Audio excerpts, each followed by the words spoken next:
Assalamualaikum warahmatullahi wabarakatuh. Bismillah wassalatu wassalamu ala rasulillah wa ala alihi wa sahbihi wa mawalah wa ba'd. Ikhwana fiddin wa akhwati fillah, a'azzakumullah. Pemirsa Ahsan TV yang insyaallah dimuliakan oleh Allah Subhanahu wa taala. Alhamdulillah, di kesempatan siang yang berbahagia ini kembali Allah Subhanahu wa taala mempertemukan kita dalam kajian kitab Al-Kabair, dosa-dosa besar, karya daripada Al-Imam Adz-Dzahabi rahimahullah. Dan pembahasan kita sampai di Al-Kabira Ats-Tsaniyah was-Sittun, dosa besar yang ke-62.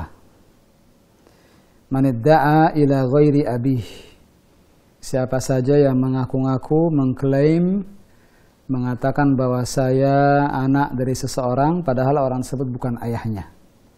Jadi mengklaim kepada seseorang dia anaknya padahal dia bukan ayahnya. Ini masuk ke dalam dosa besar karena mengklaim seseorang bahwa dia adalah anak si fulan padahal bukan. Ini memiliki konsekuensi hukum yang cukup besar. Di antaranya terkait dengan pewarisan, kemudian yang kedua terkait dengan mahram, terkait dengan perwalian, dan banyak hal yang menjadi konsekuensi ketika seseorang mengklaim dirinya adalah anak seseorang. Dan bisa jadi di antara sebab seseorang mengklaim bahwa saya anak si fulan padahal bukan, bisa jadi karena dia membenci ayahnya. Dia tidak suka dengan ayah yang sebenarnya, dia misalnya malu dengan ayah sebenarnya, lalu dia mengklaim bahwa saya anak si fulan padahal bukan orang tuanya. Ini terjadi di masyarakat dan banyak sebab yang menjadi penyebab daripada latar belakang peristiwa ini.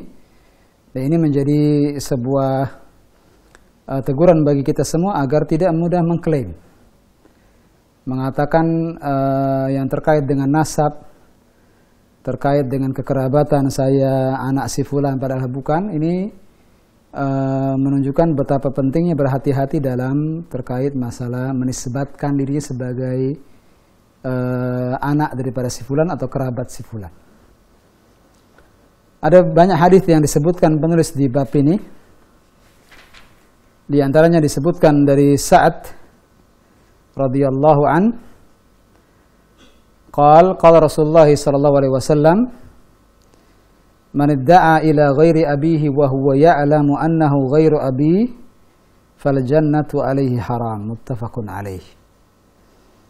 Dalam hadis yang muttafaq alaih yang diriwayatkan Imam Bukhari dan Imam Muslim dari Sa'ad, sepertinya Sa'ad ibn Abi Waqqas radhiyallahu an, beliau berkata, Rasulullah SAW bersabda, barang siapa, manidda'a, barang siapa yang mengklaim, mengaku-ngaku anak ila ghairi abi, kepada orang yang bukan ayah sebenarnya, bukan bapak sebenarnya, wa huwa ya'lam annahu ghairu abi, dan dia tahu bahwa dia bukan ayahnya, bukan bapaknya, fal jannatu alaihi haram, maka surga baginya diharamkan.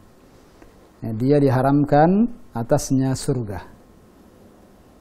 Yani diancamnya klaim ini, diancamnya orang yang melakukan klaim ini menunjukkan bahwa ini dosa besar. Diancamnya sesuatu dosa dengan ancaman di dunia atau di akhirat, maka ini menunjukkan bahwa ini adalah dosa besar.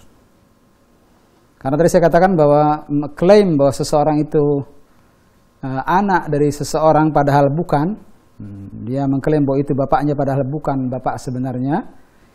Ini klaim ini menyangkut banyak hal. Tadi sudah saya katakan di awal. Nanti berkonsekuensi terhadap hukum waris. Yani seorang anak tentu berhak mendapatkan waris dari orang tuanya, dari ayahnya, dari ibunya.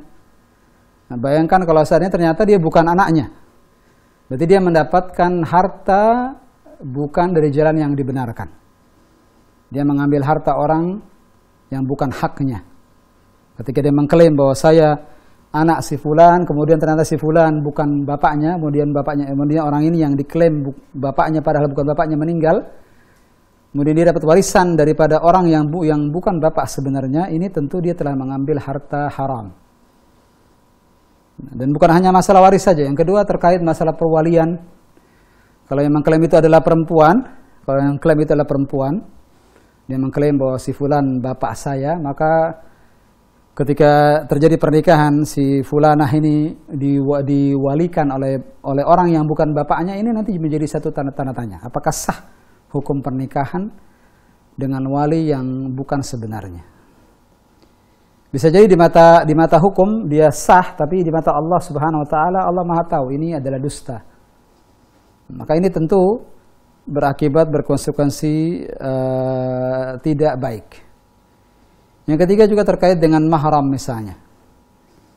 Seseorang jika dia mengklaim bahwa si fulan bapaknya padahal bukan bapaknya, kemudian ternyata bapak ini punya anak-anak perempuan yang klaim ini laki-laki, maka yang laki-laki yang mengaku bahwa dia anak daripada si fulan bukan mahram bagi anak-anak putri daripada orang yang dia klaim tersebut. Maka ini masalah-masalah yang tidak mudah.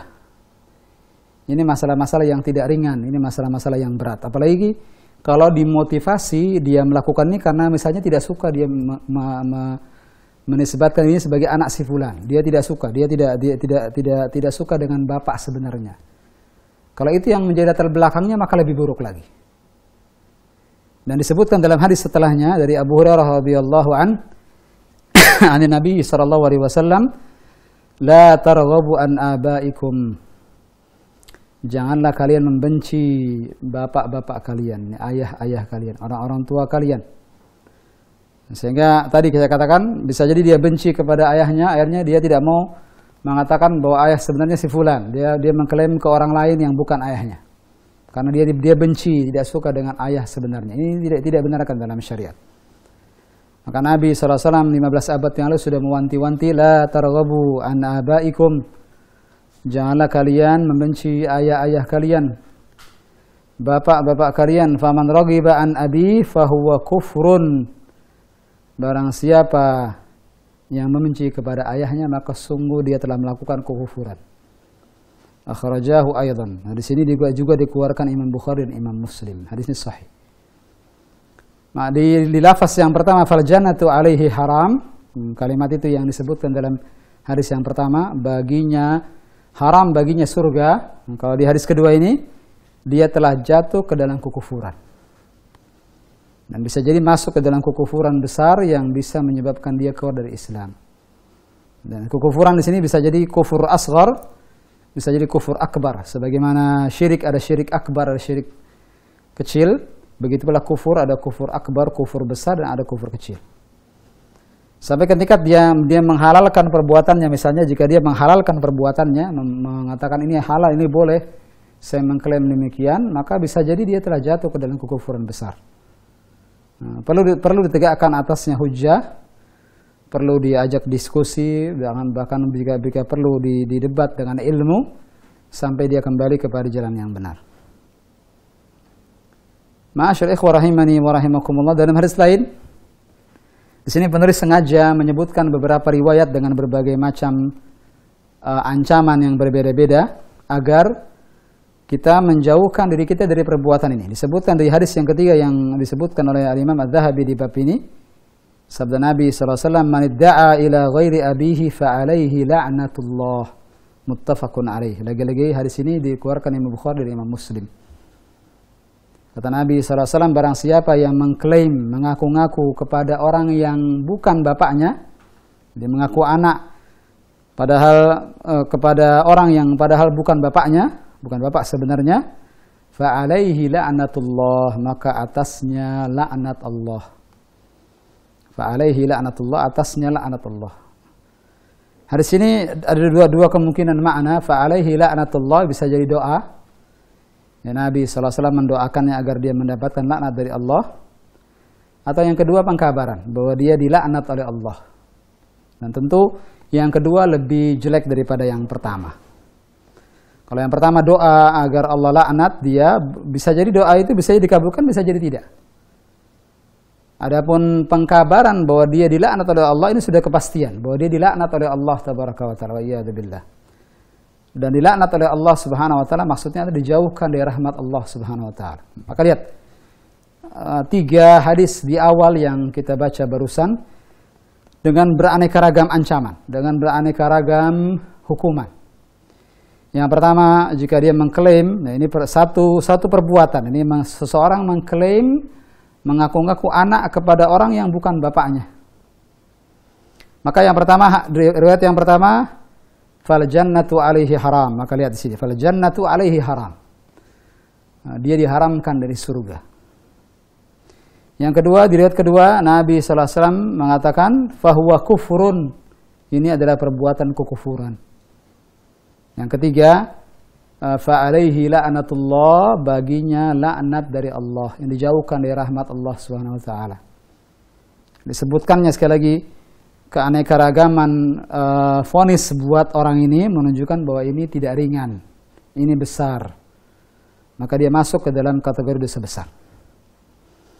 Ma'asyiral ikhwah rahimani wa rahimakumullah jami'an. Kemudian yang keempat, hadis yang keempat yang disebutkan penulis di dosa besar yang ke-62 ini, itu sebuah hadis dari Yazid bin Syarik. Beliau berkata, ra'aitu Aliyan radhiyallahu anhu yakhtubu 'alal mimbar. Kata Yazid bin Syarik, saya melihat Ali bin Abi Thalib radhiyallahu an sedang berkhutbah di atas mimbar. Yazid bin Syarik, wallahu alam zahirnya sepertinya dia seorang tabi'in. yakni generasi kedua setelah generasi sahabat. Mereka bertemu dengan para sahabat Nabi SAW, tapi tidak bertemu dengan Nabi SAW. Mereka bertemu dengan para sahabat Nabi, berguru dengan mereka, beriman seperti mereka imannya para sahabat, dan wafat dalam kondisi beriman. Mereka disebut tabi'in.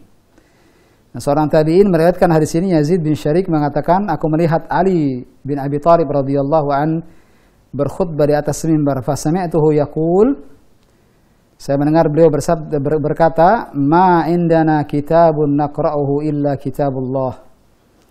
Tidaklah ada sebuah buku yang kami punya, yang kami baca kecuali Al-Quran saja. Kitabullah. Wa ma fi hadhihi as-sahifa, dan apa yang ada di lembaran ini. Fa nasyaraha fa idza fiha asnanul ibil. Beliau membentangkan kertas itu, membentangkan lembaran tulisan tadi. Di atasnya, di dalamnya ditemukan gigi-gigi unta dan hal-hal lainnya yang ada di kertas tersebut. Wa fiha, dan tertulis di dalamnya, qala Rasulullah sallallahu alaihi wasallam, al-Madinatu haramun ma baina 'airin ila thawr. Madinah itu haram, yakni dia termasuk tanah haram. Tanah yang disucikan, tanah yang terhormat. Dia sama seperti kota Mekah. Kota Mekah diharamkan melalui Nabi Ibrahim alaihissalam. Kota Madinah diharamkan melalui Nabi Muhammad SAW. Kedua-duanya haram. Ya, tidak boleh ada pertumpahan darah di dalamnya, tidak boleh binatangnya diburu, tidak boleh pohon yang tumbuh dengan sendirinya dipotong. Dia punya kemuliaan, dia punya kesucian dan keagungan, tidak boleh dilanggar. Mekkah dan Madinah. Kata Nabi SAW seraya menjelaskan batasan Madinah saat itu, min airin ila thawr, dari gunung Air sampai gunung Thawr. Dua hal ini, Air dan Thawr, yakni ismani li jabalain, dua nama untuk dua gunung. Dua nama untuk dua gunung yang menjadi pembatas kota Madinah. Menjadi pembatas kota Madinah. Faman ahdatha fiha hadathan aw awa muhdithan fa alaihi la'natullahi wal malaika wan nasi ajma'in. Barang siapa yang membuat perkara kejahatan, ahdatha fiha aw awa muhdithan, atau melindungi kejahatan, melindungi orang yang berbuat jahat. Nah, siapa yang melakukan sebuah dosa, melakukan sebuah kejahatan, dan bisa di sini hadatsan, yakni membuat perkara-perkara baru dalam agama, ini berbuat bid'ah. Dan berbuat bid'ah sejelek-jeleknya orang yang melakukan al-hadath. Barang siapa yang membuat bid'ah atau perkara-perkara baru dalam agama dinisbatkan sebagai agama padahal bukan bagian dari agama, atau lebih umum lagi maksudnya melakukan kejahatan, atau melindungi orang yang berbuat jahat, melindungi seseorang yang membuat bid'ah, fa alaihi la'natullah, maka atasnya laknat Allah, wal malaika dan malaikat, wan nasi ajma'in dan juga laknat seluruh manusia. Ini Allah SWT melaknat dia melalui lisan para malaikat dan seluruh manusia.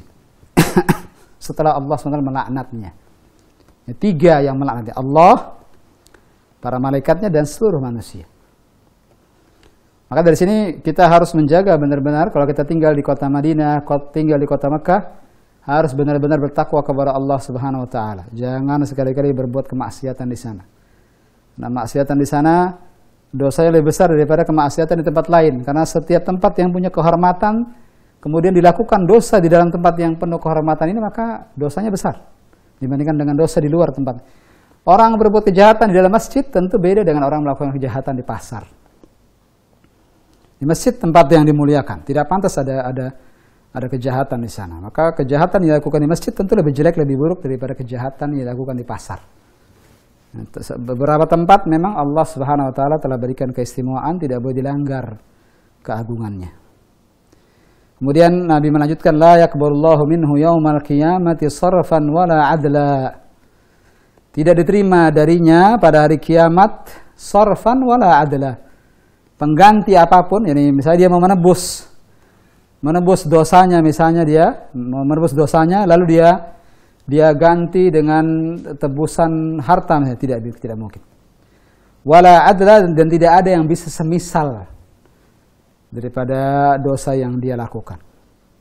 Maka tidak bisa ditebus, tidak bisa diganti dengan apapun. Tidak Allah terima permohonan maafnya, Allah tidak terima amal solehnya yang sebanding dengan apa yang dia telah lakukan dari perbuatan dosa. Maka hati-hatilah dengan dosa yang satu ini.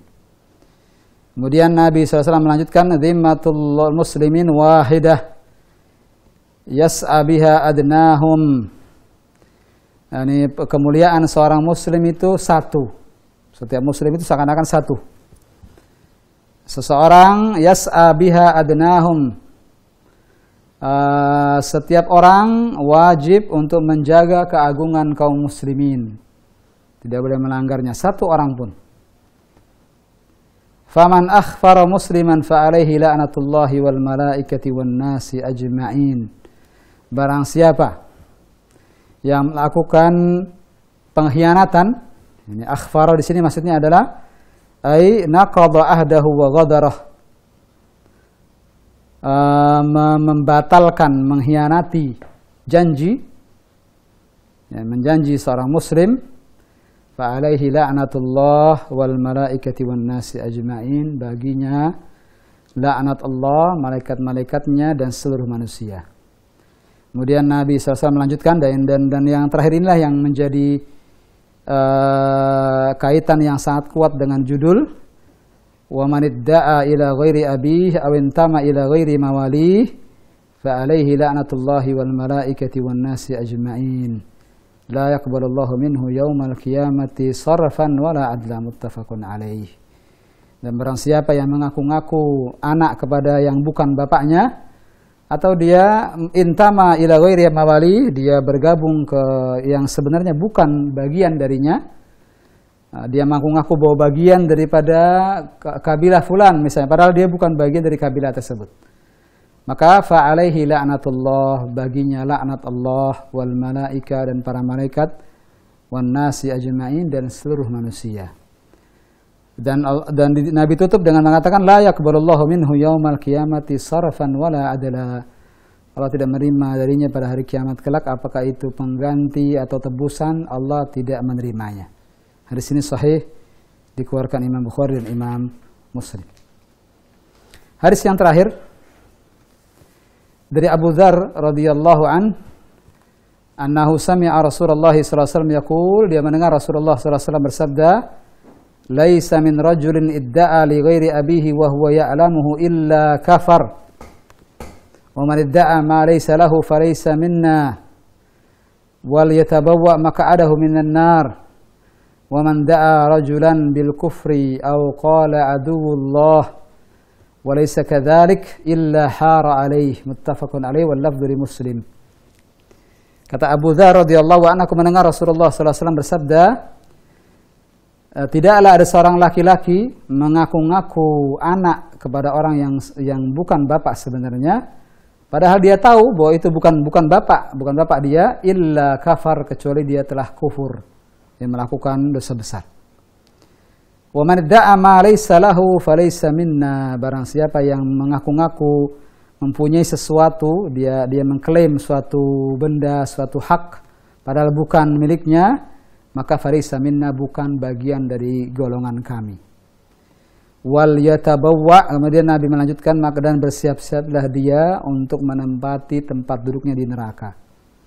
Wa man da'a rajulan bil kufri, barang siapa yang mengaku-ngaku mengatakan kepada seorang laki-laki bahwa dia kafir misalnya, dia memvonis saudaranya dengan vonis kafir, atau mengatakan aduwallah, wahai musuh Allah.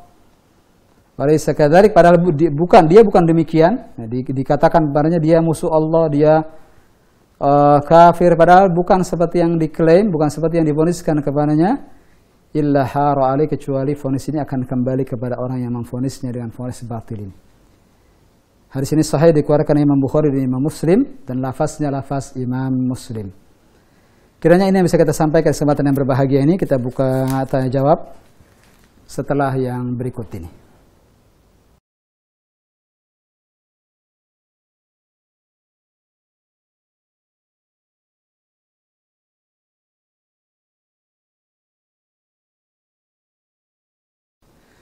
Bismillah, wassalatu wassalamu ala rasulullah, wa ba'd.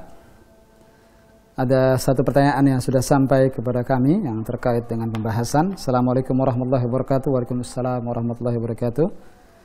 Alfan Ustadz, anak dari Bogor mau tanya. Ada seorang wanita melahirkan seorang anak perempuan, namun sejak dari kandungan sampai anak usia 8 tahun sudah ditinggal ayahnya tanpa kejelasan, atau tidak diketahui ayahnya siapa. Lalu anak tersebut memanggil kakeknya dengan sebutan bapak. Apakah tetap dibolehkan panggilan tersebut? Kakeknya siapa ini? Jika yang dia panggil kakeknya dari ibunya, maka mudah-mudahan tidak jadi masalah. Karena kita saja memanggil Nabi Adam alaihissalam sebagai bapak kita. Bahkan bapak seluruh manusia adalah Nabi Adam alaihissalam. Nabi Adam dengan kita jaraknya sudah berapa jauh? Sangat jauh. Maka insya Allah mudah-mudahan tidak jadi masalah. Apalagi kalau itu memang kalau bukan kakek daripada ibunya atau kakek dari bapaknya. Mudah-mudahan tidak jadi masalah insya Allah. Nah, wallahu a'lam bishawab. Kemudian itu lagi.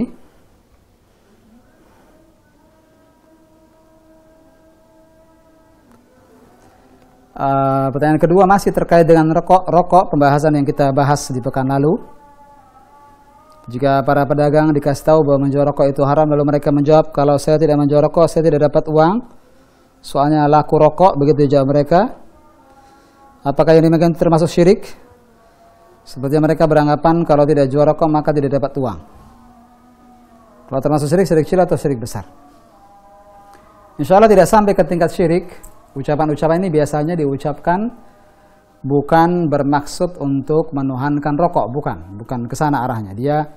Dia mengatakan bahwa jualan saya yang paling laku adalah rokok. Tidak ada sama sekali, insya Allah kita berhusnuzon kepada kaum muslimin. Tidak ada sama sekali dia punya niatan untuk menuhankan, menjadikan rokok sebagai sumber rezeki. Tidak. Ini kalimat-kalimat yang keluar tanpa dia maksudkan seperti yang kita pahami. Dan insya Allah bukan termasuk syirik dan tidak terkait dengan syirik insya Allah. Hanya saja tentu dia telah melakukan perbuatan dosa dengan menjual rokok. Dan dia telah menjadi orang yang putus asa. Seakan-akan tidak ada yang lain yang tidak laku kecuali rokok. Tidak, minuman laku insya Allah. Hatta orang-orang yang merokok butuh minum, butuh makan. Makan minuman menjadi hal yang insya Allah masih laku di masyarakat. Nah, karena semua orang sekarang alhamdulillah makan. Begitu pula orang-orang yang jeli melihat bisnis di masa pandemi ini, dia tahu bahwa ada beberapa jualan-jualan tertentu yang sedang naik daun seperti madu. Tentu madu lebih bermanfaat. Dia jual ramuan-ramuan herbal misalnya, ini juga sedang laku. Maka kita katakan jangan menyempitkan rezeki Rezeki tidak hanya di rokok saja, masih banyak hal yang bisa kita jual yang insya Allah juga laku. Nah, wallahu a'lam bishawab, kiranya demikian yang bisa kita sampaikan. Semoga apa yang kita bahas bermanfaat, menjadi al-ilmu nafi', menjadi ilmu yang bermanfaat yang melahirkan amal saleh. Wallahu a'lam bishawab, wa sallallahu alaihi Muhammadin wa ala alihi wa sahbihi wa sallam, wa akhiru da'wana alhamdulillahi rabbil alamin. Subhanaka bihamdik asyhadu an la ilaha illa anta astaghfiruka wa atubu ilaik. Assalamualaikum warahmatullahi wabarakatuh.